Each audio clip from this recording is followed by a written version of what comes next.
Is your T-Mobile internet router constantly turning off? There are three main culprits: power adapter issues, overheating, and sleep mode settings. A faulty or incorrect power adapter can cause intermittent power loss, leading to shutdowns. It needs to be 12 volts, 30 amps, and T-Mobile certified. Overheating occurs when the router, especially when running 5G, doesn't have enough ventilation. Aim for at least 6 inches of space around it. Lastly, the router's sleep mode, designed to save energy, might be kicking in unexpectedly. For more context, T-Mobile's home internet has grown rapidly, but router shutdowns are a common complaint, with over 15,000 mentions in 2025 alone. While T-Mobile has released firmware updates, DIY fixes are still often necessary. Let's fix these issues.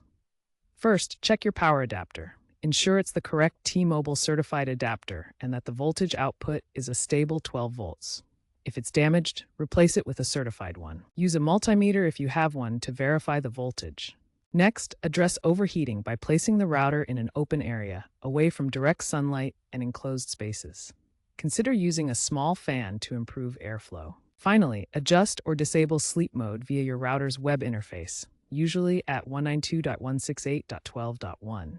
The default sleep timer is 15 to 30 minutes. If the problems persist, contact T-Mobile support for a replacement. According to a 2025 T-Mobile user survey, power adapters cause 35% of shutdown cases, heat 28%, and sleep mode 25%. So these are the key areas to focus on.